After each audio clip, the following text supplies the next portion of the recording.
इस कहानी को जरा ध्यान से सुनिएगा, क्योंकि ये कहानी आपकी जिंदगी बदलने वाली है। क्या आपको पता है कि हिमालय की पर्वत श्रृंखलाओं पर कई ऐसे साधु संत रहते जो कई हजार सालों से जिंदा हैं। उनकी उम्र सैकड़ों वर्ष हो सकती है। वो बर्फ से ढके पहाड़ों में निर्वस्त्र होकर घूमते हैं और उनके ऊपर अग्नि, जल, वायु या फिर बर्फ जैसी चीजों का उन पर कोई असर नहीं होता। वो कठोर तप करके उन्होंने ऐसी स्थितियां, ऐसी सिद्धियां प्राप्त कर ली हैं जिससे प्रकृति के नियम उनके सामने ध्वस्त हो जाते हैं। आखिर इनके पीछे का रहस्य क्या है? क्यों प्रकृति के नियम उन पर काम नहीं करते? क्यों कोई बीमारी उन्हें छू नहीं पाती? आज की इस कहानी के माध्यम से हम उन योगियों की दिनचर्या, उनके खान पान, उनके योग अभ्यास के बारे में जानेंगे जो किसी को भी लंबी उम्र और निरोगी काया प्रदान कर सकती है। बचपन से ही श्याम सन्यासी प्रवृत्ति का था। एक बार बचपन में श्याम अपने माता पिता के साथ हरिद्वार घूमने के लिए गया था तो उसकी नजर तमाम सन्यासियों पर पड़ी। वह अपने माता पिता से बचकर एक बूढ़े सन्यासी बाबा के पास वो पहुंच जाता है। जब उस सन्यासी बाबा ने एक नासमझ बच्चे के हाथ में एक फल देखा तो उसके मन में उस बच्चे के प्रति प्रेम और करुणा भाव पैदा होने लगा। सन्यासी ने श्याम को अपने पास बिठाकर उसे हीर पूरी हलवा खिलाने लगे। श्याम की मां इस बात से परेशान थी कि कहीं अगर उसके मन में भी साधु बनने की भावना आ गई तो वो क्या करेगी? वो अपने बच्चे के बिना बिल्कुल अकेले हो जाएगी। आसपास के लोगों ने श्याम की मां को समझाने की बहुत कोशिश की। सन्यासी कोई ऐसे वैसे बाबा नहीं है, वो कई सालों से यहाँ आश्रम चला रहे हैं। जो श्याम की मां अपने बेटे का हाथ पकड़ ढाकर उसे वहां से ले जा रही थी, तब उस सन्यासी ने बड़े ही प्रेम और करुणा से एक बात कही, जी बहन जी, आपको बच्चा बहुत गुणी है, वही होगा जो लिखा हुआ है। तुम अपने पास भाग्य को कैद नहीं कर सकते। ये बात जितनी जल्दी तुम समझ जाओ उतना अच्छा हो, उतना कम कष्ट तुमको होगा। श्याम की मां सन्यासी की सब बातों को समझ रही थी। वो जानती थी कि उनका इशारा इस तरफ खैर समय अपनी रफ्तार से बढ़ रहा था और अब श्याम बद्धा हो चुका था। उसने कॉलेज में एडमिशन ले लिया था जो अध्यात्म और मनोविज्ञान के बारे में पढ़ाई कर रहा था। कॉलेज की तरफ से उसे एक प्रोजेक्ट मिला था जिसका टॉपिक ये था कि लंबी उम्र वाले दिनचर्या वाले लोग, उनके खान पान सबके बारे में पूर्ण जानकारी एकत्रित करके लाना और उसे कॉलेज में जमा करना। श्याम फिर खोज में निकल पड़ा। जो कई साल से स्वस्थ जीवन जी रहे थे, बूढ़े होने के बाद भी उनके शरीर में जटिलता थी। दृष्टि, कान और बाकी सभी इंद्रिय जो कि ठीक प्रकार से काम कर रही थी। कई सन्यासी तो ऐसे ऐसे भी मिले थे जो 100 साल को पार कर चुके थे और पूरी तरह से स्वस्थ भी थे। श्याम अब धीरे धीरे अलग अलग सन्यासियों से मिलने में श्याम को मजा आने लगा, लेकिन उसके भीतर जीवन के उन रहस्यों को जानने की भी बहुत ज्यादा इच्छा थी जिसमें आम लोग कोई रुचि नहीं रखते थे या फिर कोई विश्वास ही नहीं रखता था। श्याम ने सोचा कि यही समय है। अगर ऐसे सन्यासी पृथ्वी पर बसते हैं जो 500 साल से भी अधिक जिंदा है तो मुझे उन्हें खोजने का एक अच्छा मौका मिला है। लेकिन समस्या यह है कि इन सन्यासियों को खोजा कहां जाए, कहां ऐसे सन्यासी मिलेंगे। फिर तमाम किताबों को परखने के बाद उसने एक निष्कर्ष निकाला। उसे पता चला कि ऐसे सन्यासी अगर मिलेंगे तो उसे हिमालय की चोटी पर मिलेंगे जहां पर आम इंसान जा भी नहीं सकता।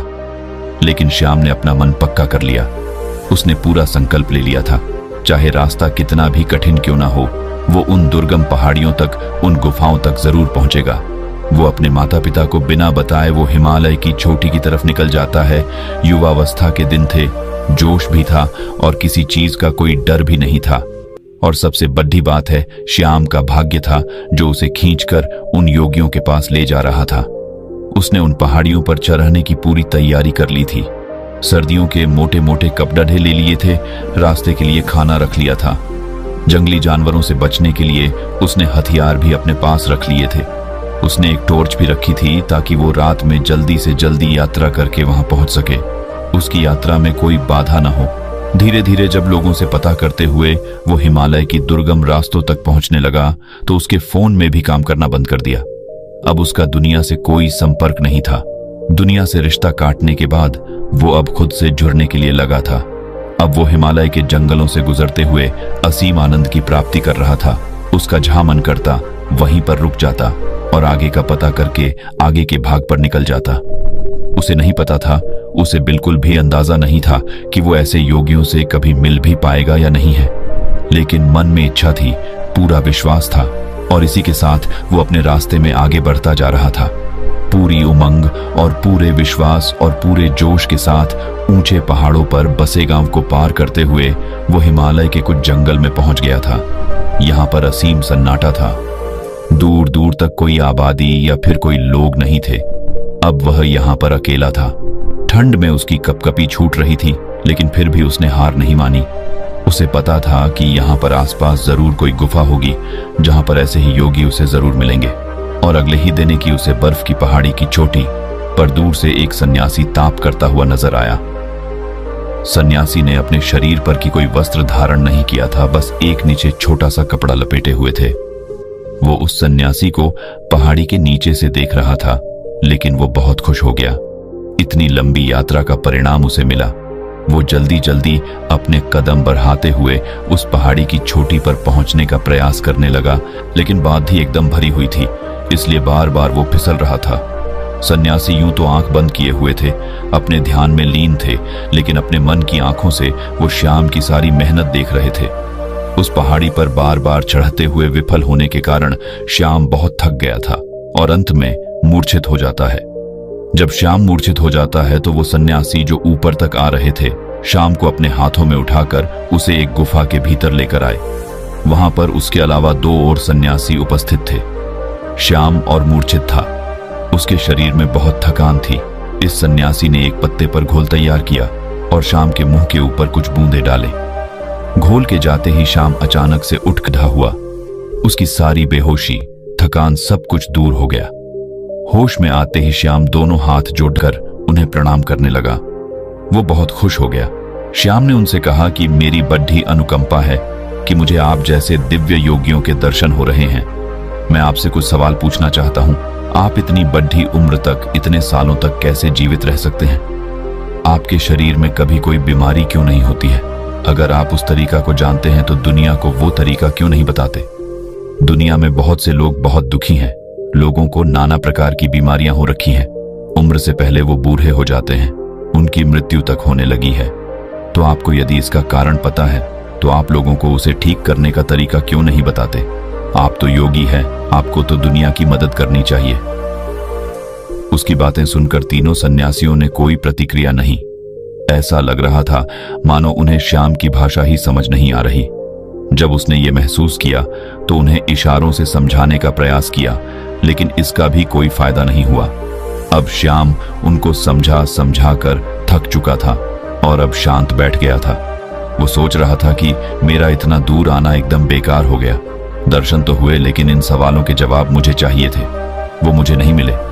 उसने सोचा कि इतना लंबा सफर तय करके मैं आया हूं, उनकी दिनचर्या ही है, देख लेता हूं, शायद उससे मुझे कुछ पता चल जाए। और ये सोचकर श्याम वहीं पर रहने लगा। सन्यासी एक दूसरे से बिल्कुल बात नहीं करते, एकदम मौन रहते थे। यदि किसी एक सन्यासी को दूसरे से काम होता तो वो मन ही मन एक दूसरे के मन की बात को समझ लिया करते थे।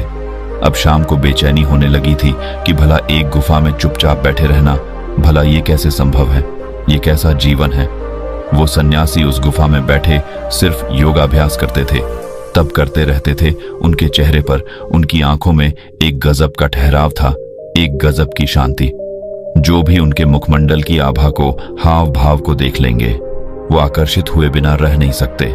श्याम ने पाया कि सन्यासी खाना बहुत कम खाते थे और जो भी बनाते थे उसे पूरे मन से बनाते थे। और सुबह उठकर, तब सुबह मुहूर्त में उठकर ठंडे पानी से स्नान करना और सर्दियों की धूप में बर्फ पर बैठकर ध्यान साधना करना उनका रोज का काम था। 2 दिन तक उनके अनुसार काम करने के बाद वहां रहकर ऊब चुका था। वो न तो किसी से बात कर पा रहा था और न ही अपने मन के ख्यालों को शांत कर पा रहा था। 3 दिन बाद श्याम ने वहां से जाने का निर्णय किया।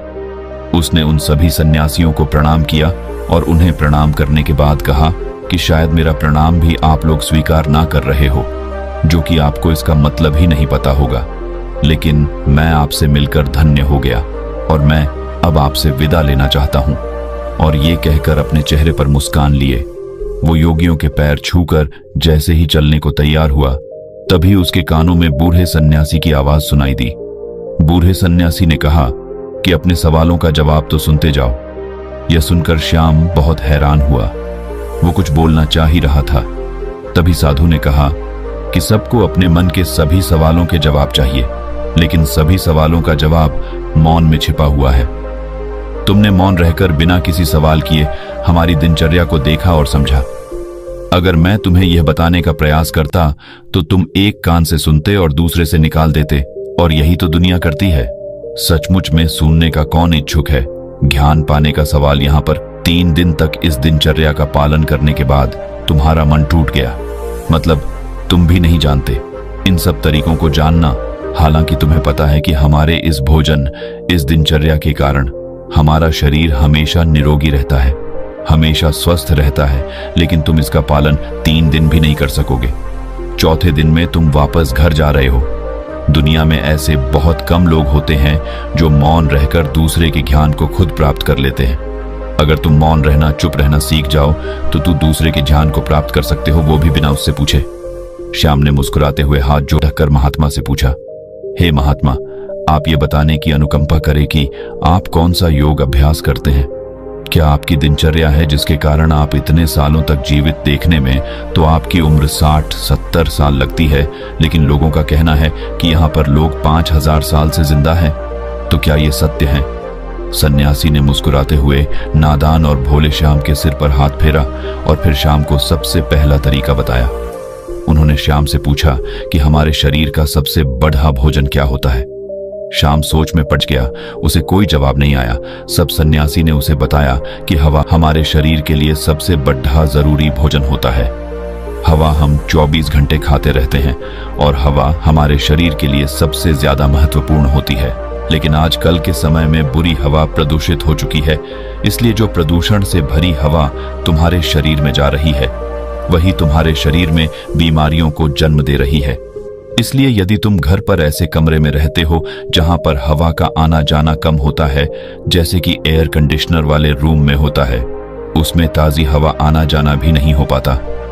इसलिए तुम्हें अपने कमरे में ऐसे पौधे लगाने चाहिए जो 24 घंटे हवा यानी कि ऑक्सीजन देते हैं। छोटे छोटे बेल को किसी बोतल में डालकर अपने कमरे में रख सकते हो जो तुम्हें 24 घंटे ऑक्सीजन देंगे। लोग ये भी भूल जाते हैं कि जिस सांस को वो ले रहे हैं कितना शुद्ध है वो वो कभी आकलन ही नहीं कर रहे हैं। यदि वो लोग तो कभी सोच पाए तो शायद प्रदूषण से मुक्त दुनिया हो पाए, हमारी पृथ्वी स्वर्ग हो सकती है। दूसरा जरूरी बात होता है खान पान। अधिकतर लोग ज्यादातर समय खाते रहते हैं, लेकिन हमारा शरीर भी एक यंत्र होता है और यंत्र को भी काम करने के लिए आराम चाहिए होता है। इसलिए हर समय खाते ही नहीं रहना चाहिए, कभी भी पूरा पेट भरकर नहीं खाना चाहिए। हमेशा अपने पेट में एक रोटी की जगह छोड़ देनी चाहिए ताकि तुम्हारा पेट हल्का रह सके, थोड़ा खाली रह सके और सांस लेने में भी कोई परेशानी ना हो।